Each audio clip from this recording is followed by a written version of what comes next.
you have two roles in this. It's just greedy, isn't it? Yeah, it's Peter's idea. It's his fault. Don't blame me. I mean, I was just fed by a master who wanted me to eat more, and I relished it. It was great fun, and they're very different characters and required different kind of concentrations and focuses and vocal qualities and physicalities. So, yeah, great fun. And tell me, did you actually work with any of the other actors in this film, or was Not it just really. sort I of mean, I had you in a one bit with room? Richard in the background once in a moment where I was doing the final part of old Smaug, and he was gracious enough to come in and feed me one or two lines, but that was it. That was it. I mean, you know, I sort of had a growing understanding of what Martin was doing, saw a bit more of what he was doing on the second and third sort of attempts at the at passes of the script and the evolution of the character. But initially, no, it was just me in a mocap suit in the volume, as they call it, as you guys call it, and you know, working with Peter and Fran and Philippa, and that was it. Which is kind of amazing. It's kind of freeing, actually. You're free to play. There are no camera positions. There's no continuity. There's no hair and makeup. There's no other actors. There are no eye lines.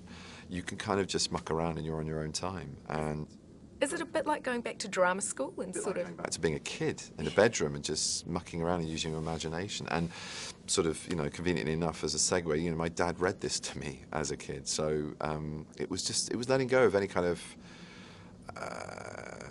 yeah, self-consciousness or inhibitions, and just kind of really going for it, because how else can you as a human sort of emulate a dragon, a serpent, a reptile?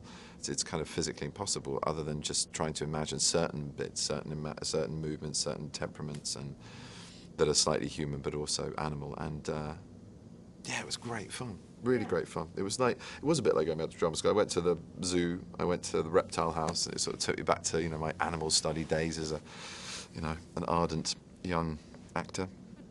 12 years ago, 2001, when that first Lord of the Rings film came out. Yeah, a long time ago now, isn't it? Did you know, I presume you probably, like most people, went to the cinema and watched that. I did, yeah. And did you ever think that you would become part of this? I was less intrigued by the books, the Lord of the Rings books, than I was by the Hobbit. And when I heard that he was doing it, I really wanted to audition for it. I didn't want to be part of the franchise, or any franchise really. I go after roles or stories that I really like. And like I said, because of Dad reading to me when I was a kid, this was the first book that sparked my imagination and made me realise how powerful the written word was. It ignited my love of literature, of reading, let alone wanting to be in a visual representation of it. And so, yeah, I auditioned for it.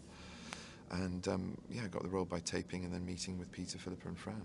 And did your friend Martin, from obviously you have the Sherlock connection, did he have anything to do with it? Yes, of course, yeah. He basically sweet-talked Peter into giving me the role and discussed what contract I should have, how big my trailer should be, what fee I should be on, and what transport I should have to and from airports, and what kind of food I ate with dietary requirements. He's very good at that. He also made sure there was a chocolate on my pillow every night at the hotel I was staying at. And what were the other things I needed? Oh yeah, you know, petals in my bath water, and nightly massages. All of which is down to Martin Freeman. Thanks, Martin.